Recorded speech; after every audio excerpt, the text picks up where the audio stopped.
My virtual tour assignment, I chose to do Pearl Harbor. The reason I chose Pearl Harbor was because it was the attack that the attack that launched America into World War II and changed the course of both American and Japanese history forever. During World War I, the Japanese were on the side of the Allies. During the Treaty of Versailles, Japan sent representatives with the goal of gaining Japan territory and political influence. Despite being winners, Japan was disrespected and not given much of a say in the crafting of the treaty. Japan did draft a racial equality clause for the League of Nations, citing that all nations, no matter the race of the people, were equal. That clause was not accepted. The Japanese were expecting to get large land territories, but instead were only granted the former German territories in China. Japan felt extremely disrespected by the Allies and felt their treatment of them was racist. Japan as a country lacks natural resources, including oil. Because at the Treaty of Versailles they were not granted as much land as they were expected, they were still in need of many natural resources.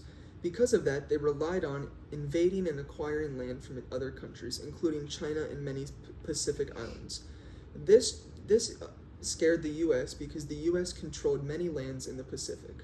As a direct result, President Roosevelt sent the entire American naval fleet to Pearl Harbor with the goal of deterring the Japanese from attacking American-controlled territories. Instead of this, the Japanese saw this as an opportunity to attack. They decided that they would attack the entire U.S. naval fleet with the goal of wiping it out, and then they could go and take all the American land and take all the resources. Pause. A few hours before the Japanese attack on Pearl Harbor, Japan officially declared war on the United States.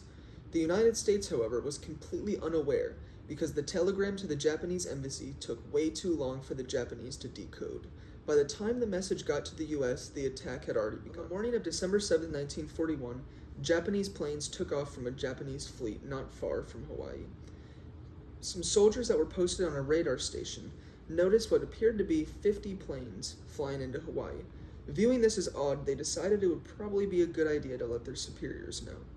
When they told their superiors about it, they were told that they were expecting a bunch of B-17 bombers from the mainland, and that this probably was nothing and that they shouldn't worry about it. The Japanese carried out the attack in two phases. The first phase was focusing on destroying the aircraft carriers, the destroyers, and the airfields, with the goal of the military not being able to counterattack or defend itself. The second phase was targeting the naval yard, the repair areas, and the storage centers, with the goal of taking out all of the military's means to repair themselves and to recover from the fight. At 7:55 a.m. on December 7th, the first wave begun. The Japanese pilots came into Pearl Harbor expecting to see the harbor full of aircraft carriers, destroyers, and planes. To their surprise, the majority of the aircraft carriers had been shipped out just days before, with only the battleships and the airfields remaining. During the second phase of the attack, as already discussed, the pilots were instructed to target the storage areas, the naval yard, and the repair centers. They were also instructed to not allow any ships to escape the harbor, no matter what. The USS Nevada was the only ship that tried to escape. Unfortunately for them, they were chased by the Japanese pilots and shot and ran aground. Because the Japanese were forced to chase the Nevada, they were unable to hit their targets of the naval yard, the repair centers, and the storage areas. This made it a lot easier for the U.S. to repair its fleet and to help save its people after the fight was over.